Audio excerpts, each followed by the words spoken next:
Okay mga boss, so back to restoration tayo na Concert 5 Auto. Ito yung itsura nyo. Oh. Maganda pa. Wala lang yung pindutan dito pero pwede natin lagyan yan. Ito pala ay may nakalagay na ano. Sabi ni kuya yung nagdala dito medyo may paralyzed ata yung may-ari kaya pagsusulat yung tatay niya. So father niya yung may-ari nito. Nakalagay dito for restoration, palitan ng dapat palitan ang malapit ng masira na parts, matanda ng amplifier na to, 2005 pa, 20 years ago. Pakilagyan ng biometer, about dito sa biometer, wala na kasi paglalagyan sa harapan. Kung maglalagay tayo ng biometer, na-cancel yun. May sipon ako mga boss, kaya hindi tayo gano'ng makapagsalita. Shoutout na lang sa may-ari nito, si Mr. Pacifico M. Manay. So, di ko lang sure kung tama yung pag-pronounce ko. Taga San Jose del Monte, Bulacan. Yan, Barangay Graceville. Ayan, RC input, kinakalawang na din. Speaker terminal. So, buksan natin. Tingnan natin. So, pag restoration, pinakyaw ko na to. Pero nakita ko yung loob nito. Maganda pa mga boss. Pakita natin.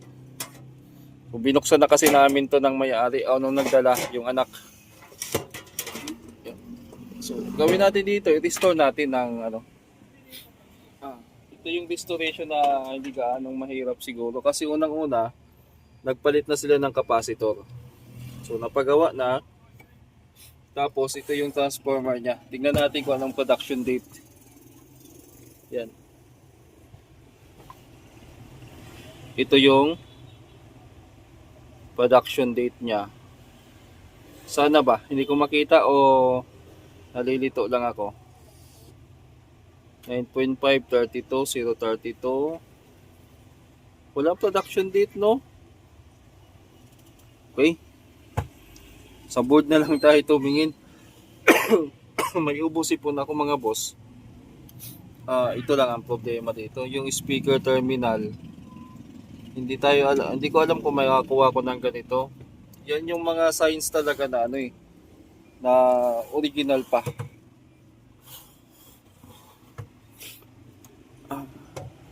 Okay pa naman yung input. Maganda pa. Siguro yung speaker terminal lang. Maganda pa rin naman ah. Maganda pa yung speaker terminal. Hindi pa naman sira. Oh. Hindi pa makalawang. Yan. Saka yung input okay pa naman.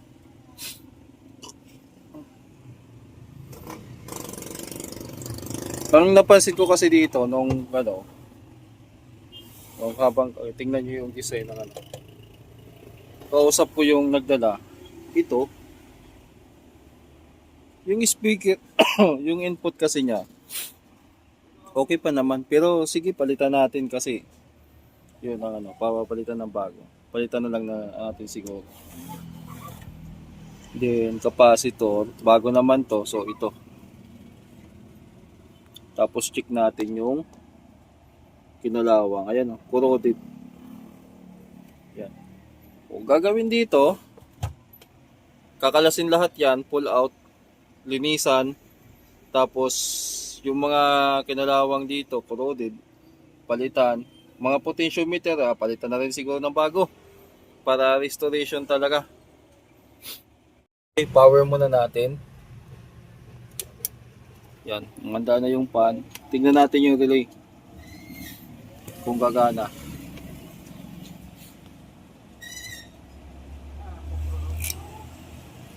Nag-switch naman. So, anong problema nito? Sabi ng may-ari, i-restore ko daw. Ayun nga, siguro may problema yung lagyan natin ng ano. Lagyan natin ng input.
So, dito, napansin natin, hindi na nagpa-function ng maayos itong mga pihitan.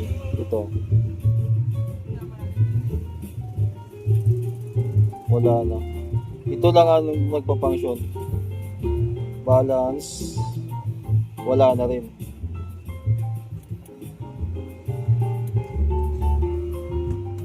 Lipat natin sa kabilang channel. Mahina yung kabilang channel. Ayan o. Yung kabila mahina. Lipat natin. Ayan. Malakas yung isa. Yung isa mahina. Kaya siguro naisipan ng may-ari ipa-restore. So gagawin ko dyan, kakalasin na lang natin lahat. Yun. Tumutunog, mahina yung isang channel. Yung isa okay. Kaya lang, malfunction na din yung mga pihitan. Akala ko nga dati baka dahil bago, mukhang bago. Pero sira na rin. So yun lang mga boss. Update ko kayo. So nakalas na natin, halos wala pang signs of repair. Dito sa ilalim, maganda pa yung board. Yan. Ito yung sa section ng ng mga hinang o solder set. Ito lang yung hinang sa capacitor. Yan. May mga excess pa na hinang. Tanggalin natin yan pag nilinis. Tanggalin din natin tong wirings. Yan. Tapos linisan natin kasi madumi na rin. So mukhang maingat. Ano ba yan? May sipon tayo. Mukhang maalaga din sa gamit yung may-ari nito. Kasi na-preserve niya yung yung ganitong amplifier. Dito sa input, mukhang okay naman to. Sabi niya may kalawang. Okay pa naman. Kasi matibay yung mga ganitong input oh. Sayang naman kung papalitan. Saka wala na akong ganitong klaseng pamalit. Kung sakali. Yung mga pamalit natin na ganito, iba naman yung design oh. Magkaiba din yung butas niya. So malamang sa malamang hindi natin ito mapapalitan. Pero okay pa naman eh, hindi naman siya kailangan palitan. May sabi dito kasi sa may kalawang, baka ito. So minor issue lang naman yan. Kahit hindi na siguro. So dito kalasin natin yung mga yung mga dapat kalasin. So ayun na. Nakalas na natin yung board. Tinanggal na natin dito. Yung transformer dyan, pupunasan ko lang to. Sunod ay kakalasin natin itong mga knobs. Pati ito pala, pull out natin yung dalawang board. Para malinis na rin. Maganda pa yung nyo. Ito mukhang na. Busalsal na yung niya. Knobs niya. Siguro palitan na rin natin to. Tingnan natin tong isa. Mas malala yung nangyari dito sa isa. So sana dito sa baba. Madalang lang ito masira. Ito talaga madalas tong dalawa. Saka yung main volume. Ito okay pa. Ito may tama na rin. Pero pwede pa to. Yung dalawa lang. Okay pa.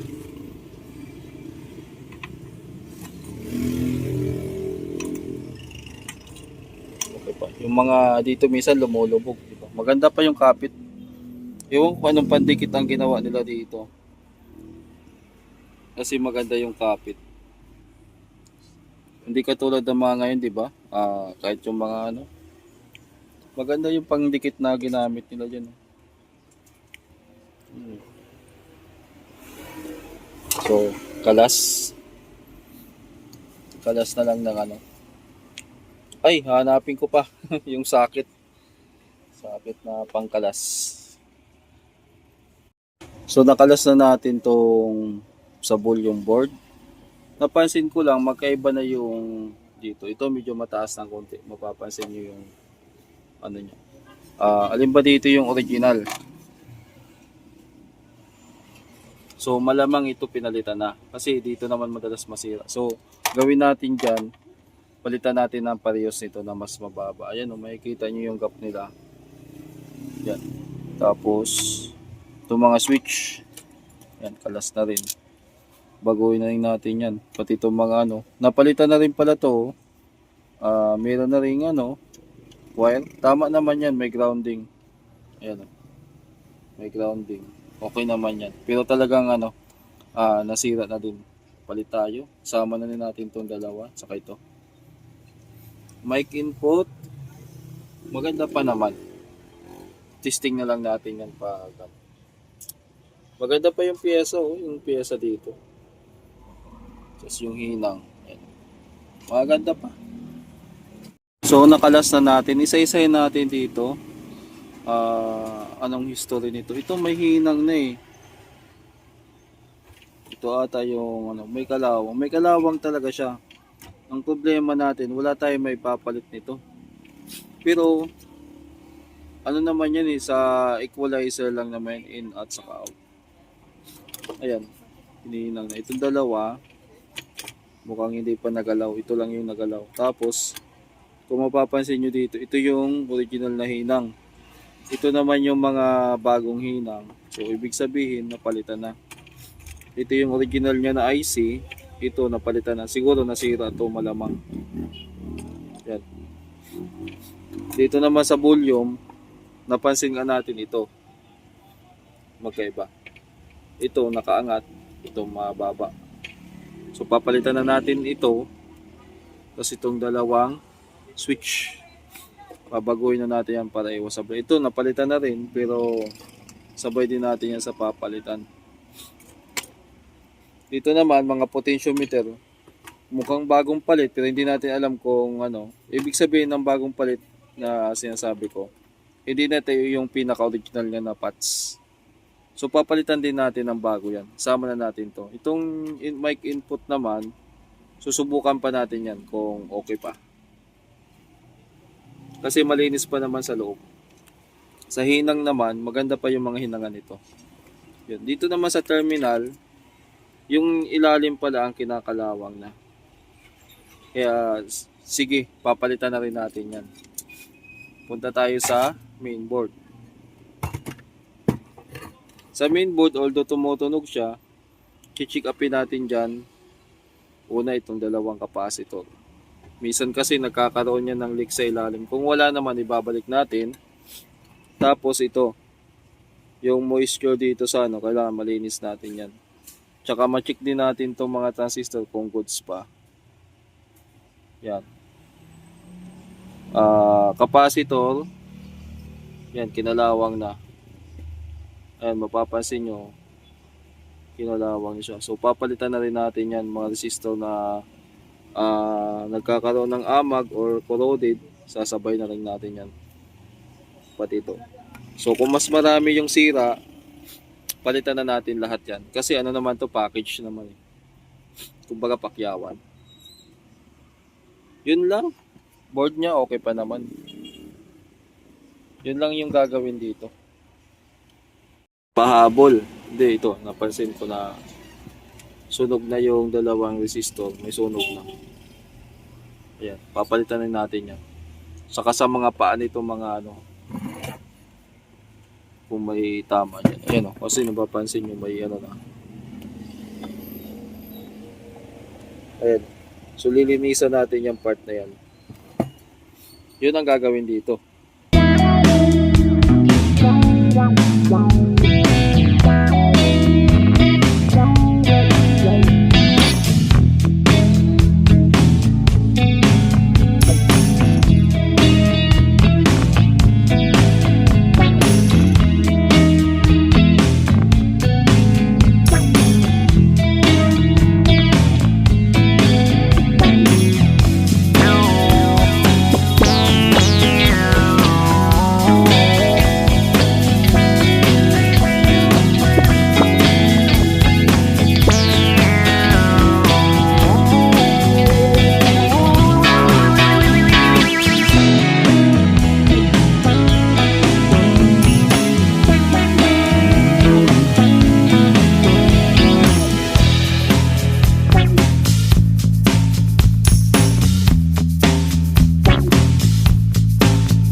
natapos na nating i-blower yung mga board na hugasan natin. Ito nilinis natin ng cleaner. Yung dito, ayan. Pati dyan, nilinis na natin. Maglalagay tayo ng bagong volume switch. Dito naman nilinis na natin dito yung kumalat na hinang. Ito na yung hindi pa natin nalilinis. So bago natin hinangin, gagamitan natin ng lacquer thinner yan. Lilinisan muna natin yung pinakahinangan para hindi gaanong makalat. So brush lang yung ginagamit ko, putol na nga na brush oh. So lalagyan lang natin ng ganito lang yan sa mga viewers natin na hindi pa alam yung proseso yan. Tapos brush lang natin na ganyan, dahan-dahan lang hanggang sa yan, nabawasan na yung kalat niya. Parang ganito, di ba? So patak-patak lang tayo dyan yan. Tapos one hand kasi. Yan. Ano kasi yan, flux na sa tingga din galing yan. Excess na flux. So malalagyan din ulit ng flux yan, kakalat pa. Kaya nililinis natin. Kasi madumi or tingnan. Hindi maayos. Parang ganito yan. Yung mga excess na yan, oh. Yan yung nililinis natin, yung katulad niyan, no. Tuhod po, kita-kita. Pag nilinis kasi ng flux o ng thinner, nawawala yung flux. Diba, malinis na. Andito na sa brush ko yung dumi. Yun yung ginagawa natin dyan. Isa-isahin natin yan. Okay, so tapos na tayo dito. Yung mic input, pinalitan ko na lang. Yan, pati yung wiring, yung jumper, yung grounding ba. Ito yung dati. Wala na akong yun. Tanso ang ginamit natin. Lahat ng switch binago na natin. Dito, pati potentiometer.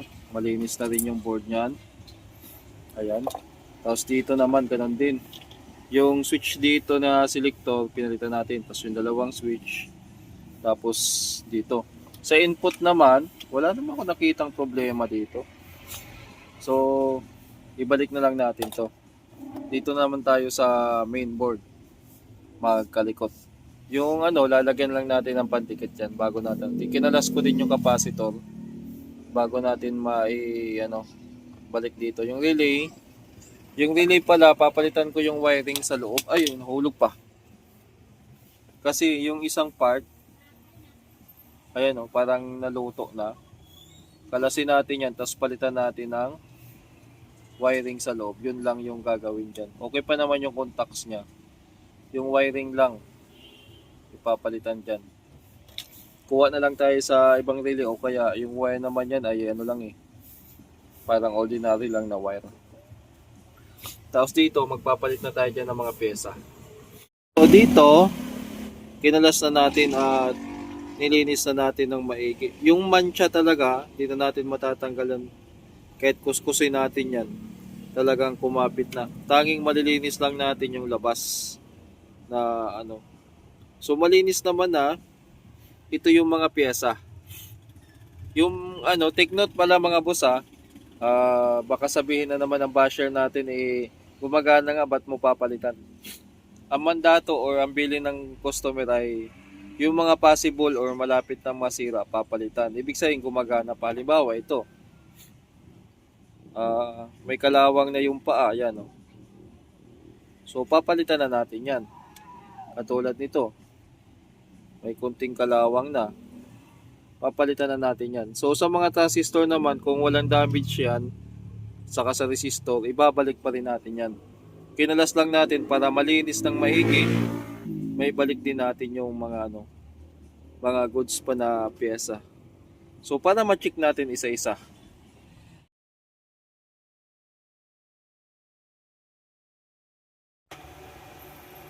So yan, mapapansin nyo mga boss, malinis na yung loob. Pinunasan ko na yan. Wala na yung alikabok. So balik tayo dito. Bali, yung relay, yung wiring, ito yung wiring niya sa loob, yung kulay pula na Wala na akong makitang puti. Ito itong nasa loob niya, medyo sunog na Kaya pala yung isang channel mahina ang tunog, possible na dito ang problema. Yan. Nasa relay. Ngayon, dito ilang mga capacitor lang naman yung pinalitan natin dyan. Ito yun. Tapos sa relay section naman, ito lahat. Kasi nag-rattle na, kumbaga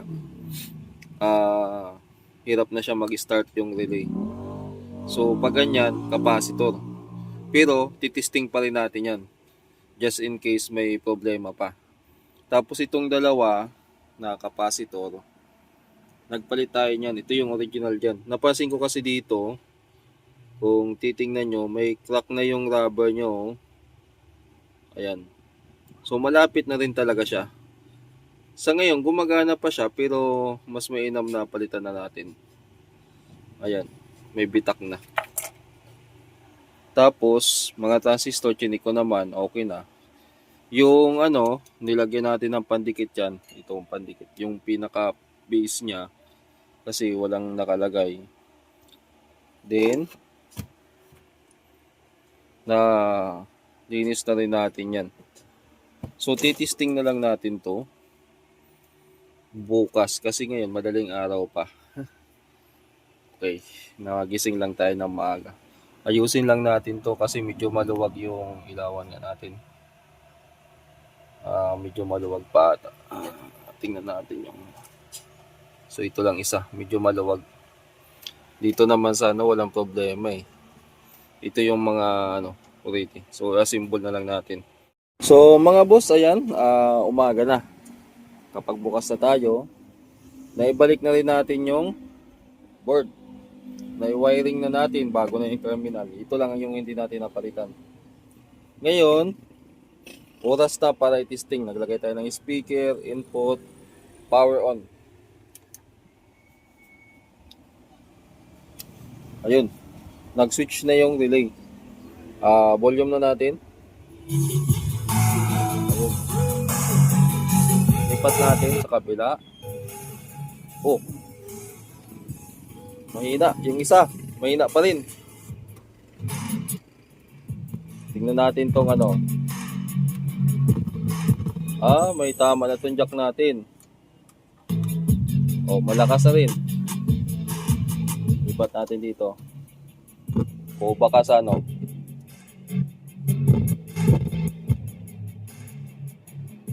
yung natin naglulos. So sa jack lang, walang problema sa Okay.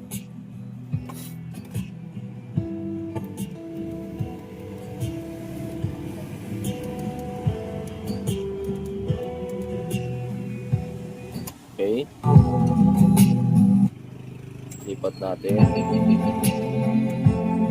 Okay. So sa input lang ang problema. Okay na yan. Tumutunog na pareho. May tama na tong wire ko na gagamit. Ngayon,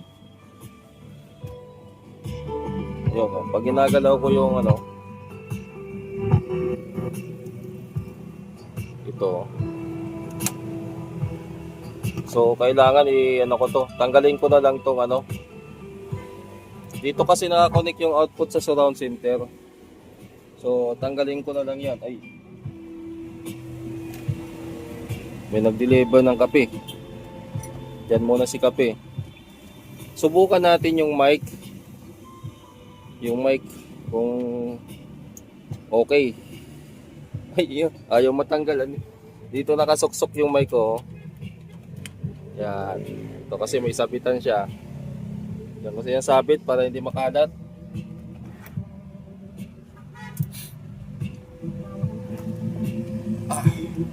Yun. Bago na rin yung niyan. Hello. Uy. Sound check. Hello, sound test. Hello, sound check. Hello, yeah. Okay, yeah. Okay na mga boss.